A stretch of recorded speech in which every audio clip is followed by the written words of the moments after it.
ये बूढ़ा आदमी नदी के किनारे एक बर्तन में मिट्टी खोदता है, फिर उसे नदी के पानी में साफ करने के लिए डालता है। साफ करने के बाद जब वो पास जाकर ध्यान से देखता है तो उसमें 2 सोने के दाने दिखाई देते हैं। इस इलाके में निश्चित रूप से एक सोने की खदान है। अगर वो इसे ढूंढ लेता है तो सचमुच अमीर बन जाएगा। बूढ़ा दूसरी जगह जाता है और फिर एक बर्तन मिट्टी खोदता है, लेकिन इस बार एक भी दाना नहीं मिलता। शायद दिशा गलत हो गई। निशान लगाने के बाद बूढ़ा फिर से कोशिश करता है। इस बार 4 दाने मिलते हैं, फिर 7, 12, 5, 3, 2 दाने और आखिर में एक भी नहीं मिलता। बूढ़ा बहुत खुश होता है क्योंकि अब उसे सोने की खदान का अंदाजा हो गया है। इसके बाद वो दिन भर गड्ढे खोदता है और रात को नदी के किनारे सोता है।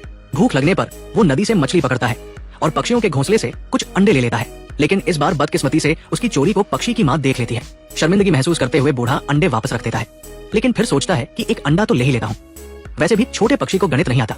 जल्दी ही बूढ़ा स्वादिष्ट तली हुई मछली और अंडे खाने लगता है। पेट भरने के बाद वो फिर से गड्ढे खोदना और निशान लगाना जारी रखता है। दिन बीतते जाते हैं, बूढ़े के गड्ढे बढ़ते जाते हैं, गहरे होते जाते हैं और उसकी ताकत भी बढ़ती जाती है। आखिरकार जमीन पर बने ढेर सारे निशानों को देखकर बूढ़ा सोने की खदान की जगह पक्की कर लेता है। वो उस जगह पर लगातार नीचे की ओर खोदने का फैसला करता है।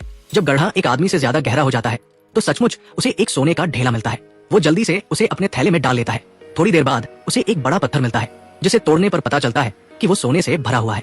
बूढ़ा बहुत उत्साहित हो जाता है और खदान की नस के साथ आगे बढ़ता है। तभी उसके सामने विशाल सोने का पत्थर आ जाता है। हाँ, जीवन भर की खोज आखिरकार सफल हो गई। बूढ़ा खुशी से कांपने लगता है और बच्चे की तरह हंसता है जैसे उसे कोई मिठाई मिल गई हो। लेकिन अचानक एक काली छाया गुजरती है। बूढ़े के चेहरे की हंसी ठंडी पड़ जाती है। वो शख्स आ ही गया। इतना सारा सोना किसी को भी बेकाबू कर सकता है। अब क्या करे? बूढ़े की नजर पास पड़े हथौड़े पर पड़ती है, लेकिन अगले ही पल गोलियों की आवाज पूरी घाटी में गूंज उठती है। बूढ़ा गोली लगने से घायल हो जाता है। वो आदमी बहुत सावधान है। उसे यकीन नहीं कि बूढ़ा मर गया या नहीं। बूढ़े के कपड़ों पर खून फैलता देख वो फिर भी जल्दबाजी नहीं करता। इसके बजाय वो बंदूक थामे गड्ढे के किनारे बैठ जाता है।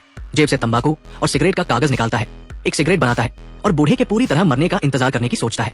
लेकिन पास पड़े सोने को देखकर भला कौन एक सेकंड भी इंतजार कर सकता है?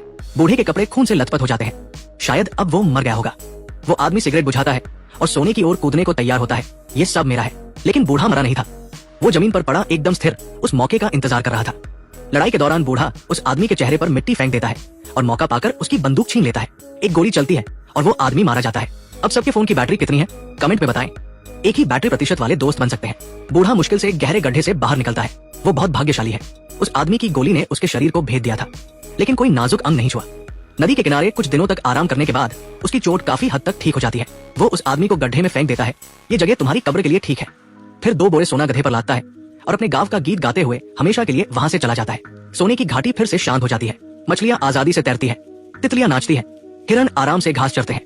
यकीन है कि जल्द ही यहाँ और रोमांचक कहानी शुरू होगी।